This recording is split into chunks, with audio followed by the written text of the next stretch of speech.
Hello, I'm Sally Flett and I work in the Risk Analysis Division of the Education Funding Agency.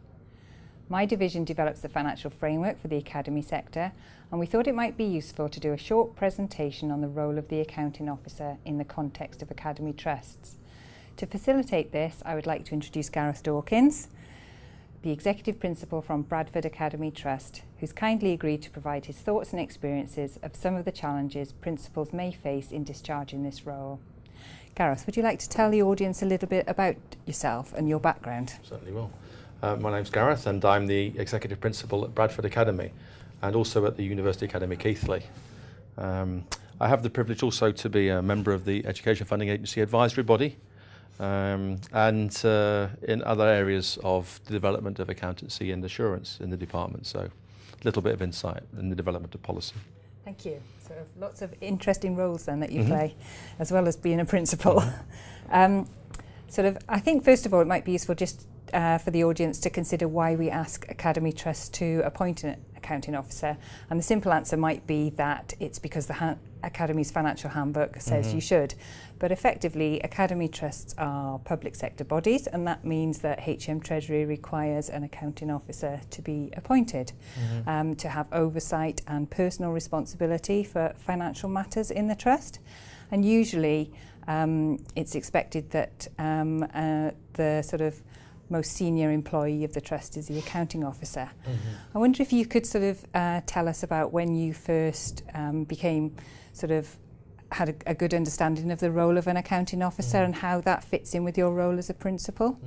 Well, it was really important to get a handle on that because being in an academy, my responsibilities as a principal were quite different from what they had been in a local authority school. The Academy's financial handbook, when I started as a principal, was a significant document and not a particularly accessible one. But along with the articles and the memorandums of association of the governing body, the accounting, the financial handbook was a very important part of being really clear what the rules of the use of public money were. In order that I could provide the leadership to the school and to the governing body in relation to making the best use of resources, doing so inside the rules and maximising the benefit to young people. I think because I have a role in giving assurance to the board that what we're doing is right and proper, then it's best to be familiar with the rules for the governing body as well. And then there's an outward facing function, of course, both to your parents, the wider public and to Parliament. It was clear very early that that accountability role to the wider groups in the school was an important part of the role. Value for money is something I guess we'll become increasingly concerned with. Unpicking how we as a school get clarity about the best use of resource for the maximum benefit for our young people is something that the governing body and myself as an accounting officer give lots of thought to. So value for money, getting absolute clarity about how we as an organisation are going to assess that and give guarantees about it. Obviously regulatory functions, being very clear what the rules are and making sure that we adhere to those. And then propriety, which is a more difficult perhaps and complex idea, but just that apparent fairness and justness and appropriateness of the use of the resources that we have the privilege to utilise. And then, of course, at the end of each financial year, I sign the accounts, saying that all of the things that should have happened have indeed happened. And I always wanted to be able to sign those with confidence, rather than be asked questions by the auditors about how I know whether I have the confidence to sign and then have to quickly examine how I've arrived at that confident position. Thank you. You mentioned providing assurance to your board. Could you give us a bit more detail about how you interact with your board to undertake the role of the accounting officer, what that actually means day to day? Okay.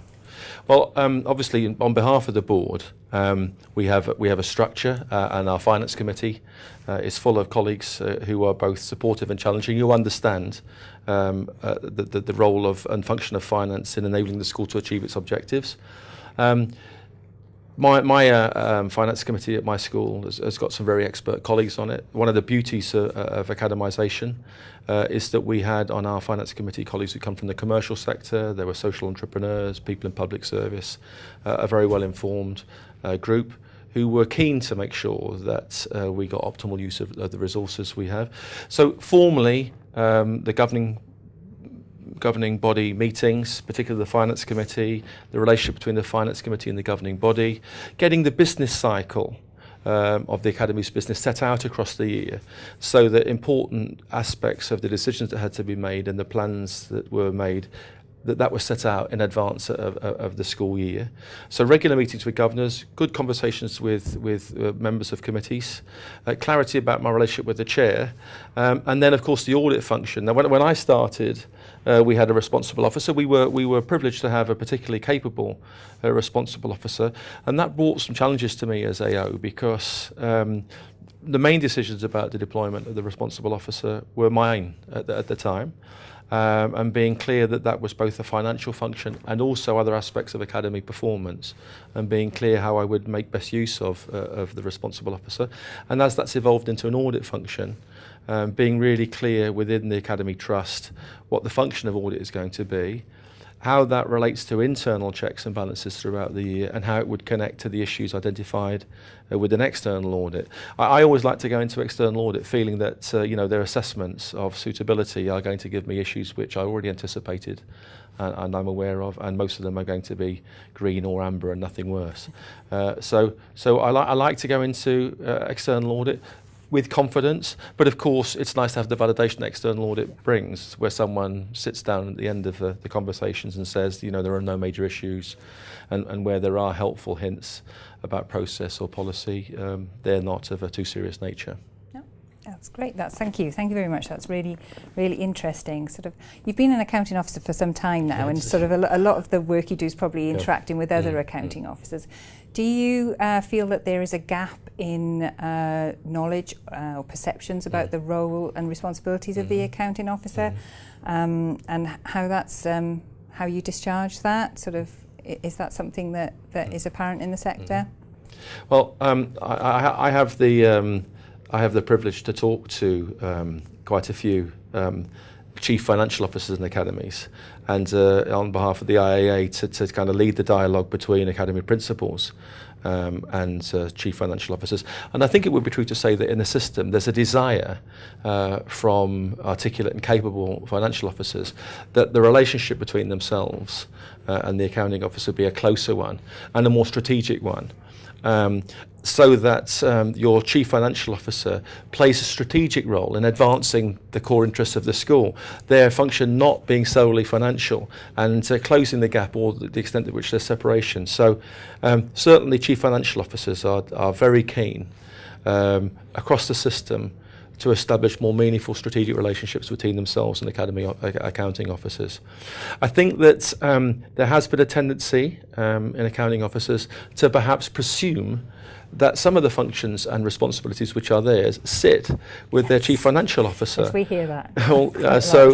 Being really clear how independently of your chief financial officer you're going to exercise your responsibilities, how you're going to work productively with your CFO to ensure that they are best able to support you, and reinforcing the role of your chief financial officer in the function of the academy. So, for example, at Bradford Academy, I want my director of finance to be close to the core functions of the school. I want him to have understanding and insight into the daily operation of the school, to see the stresses and pressures and satisfaction of interacting with children and with families, to see where our investments in resources and in priorities are having an impact, to see the quality of what's going on in classrooms, and to see, therefore, how decisions about staffing and deployment of resource can have a real impact on improving how the academy works.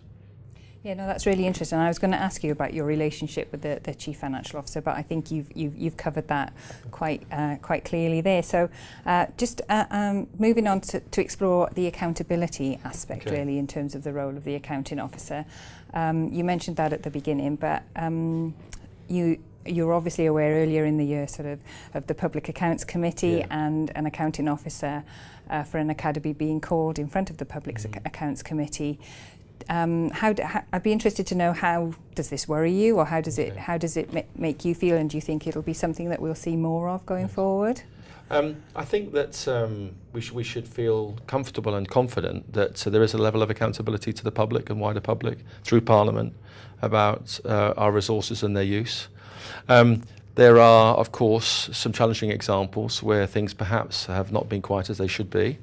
At the EFA just the other day, we were looking at that, and the reality is that the kind of exceptional examples is really less than 1% of the whole academised movement. We've got 5,000 academies in the system, so it's a very small minority where the exceptions are worthy of kind of wider public comment. But I think that in financial areas, it's really so important for academy accounting officers to know that they're operating within the rules and to have that confidence, and really not to find out they haven't been operating within the rules by accident. Yes. And so there are people around you, of course, to help you. I think that in my trust, we're trying to bring and develop a level of financial literacy amongst the wider leadership of the school. That could be seen as a pressure that's being brought in more challenging economic times. But I think it's a vital piece of school leadership. So bringing a financial literacy to the wider leadership team in the school, making them aware about the available resource, making optimal value for that, and making that part of the strategic process that we go through, absolutely vital. A really excellent answer. Thank you very much. I think we've covered all of the main points that we wanted to get across in terms of the role of the accounting officer, but I think what would be really useful if you could summarise your top tips for a new or an existing accounting officer in order to sort of be comfortable with that role and what is expected of them. Okay. Well, I think it's really important to make sure that you're clear what delegated authority you're giving to others, and in particular in relationship with your chief financial officer. We put significant time and energy at Bradford Academy into making sure that we recruited a fully qualified management accountant. There are excellent business managers who may not be qualified, but being really clear in their relationship with yourself, what is the extent of their delegation? So what are their core functions which they are clearly and solely responsible for, and how does that relate to your own role? So in the budget setting cycle, there's a natural landscape to that, and you really want to have clarity about how that process of setting budget and approving budget is going to be mapped out across the year, synchronising the various elements of that, governing body engagement, giving clear and reasonable timeframes and deadlines to your CFO, making sure that your wider distributed leadership are engaged in the process of thinking about spending and priorities. Beyond that, of course, once we've allocated our budgets and we're spending it, then internal systems and control. One of the things that we found quite challenging early in our experience was getting the wider staff to recognise that it had a responsibility for reconciling what they'd asked for to what they'd received. So that whole landscape of internal controls and systems, and making sure that in the academy they are helpful, unnecessarily bureaucratic, but seen by people as being critical to good use of resource. Ultimately, it's my job to know what's going on and to promote high standards of conduct and behaviour for people. And that stems from, as the accounting officer, just being really clear about how money is used, utilised and gets optimum benefit is part of our culture, part of our responsibility, and therefore part of everybody else's wider commitment. Thank you so much. That was really, really interesting and really useful and helpful insight into what your role as executive principal is and what that means for you as an accounting officer. And thank you too for watching. I hope you found it useful, and I'll leave you now with a slide that summarises the key messages from the discussion about the role of the accounting officer, and also a slide reminding you of the key dates of our live webinars which take place on Friday the 10th of July. Thank you. Thank you.